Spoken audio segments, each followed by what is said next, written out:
Joshua 5. When all the kings of the Amorites beyond the Jordan to the west, and all the kings of the Canaanites by the sea, heard that the Lord had dried up the waters of the Jordan for the Israelites until they had crossed over, their hearts melted, and there was no longer any spirit in them, because of the Israelites.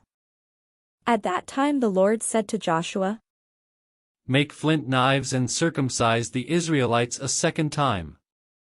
So Joshua made flint knives, and circumcised the Israelites at Gibeath-Haraloth. This is the reason why Joshua circumcised them. All the males of the people who came out of Egypt, all the warriors, had died during the journey through the wilderness after they had come out of Egypt. Although all the people who came out had been circumcised, yet all the people born on the journey through the wilderness after they had come out of Egypt had not been circumcised. For the Israelites traveled 40 years in the wilderness, until all the nation, the warriors who came out of Egypt, perished, not having listened to the voice of the Lord.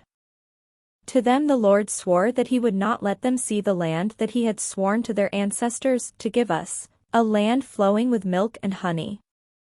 So it was their children, whom he raised up in their place, that Joshua circumcised, for they were uncircumcised, because they had not been circumcised on the way. When the circumcising of all the nation was done, they remained in their places in the camp until they were healed. The Lord said to Joshua, "Today I have rolled away from you the disgrace of Egypt." And so that place is called Gilgal to this day.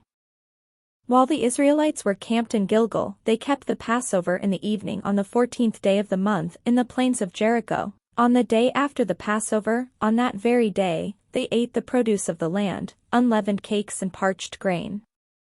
The manna ceased on the day they ate the produce of the land, and the Israelites no longer had manna. They ate the crops of the land of Canaan that year. Once when Joshua was by Jericho, he looked up and saw a man standing before him with a drawn sword in his hand. Joshua went to him and said to him, "Are you one of us, or one of our adversaries?" He replied, "Neither, but as commander of the army of the Lord I have now come." And Joshua fell on his face to the earth and worshipped, and he said to him, "What do you command your servant, my lord?" The commander of the army of the Lord said to Joshua, "Remove the sandals from your feet, for the place where you stand is holy." And Joshua did so.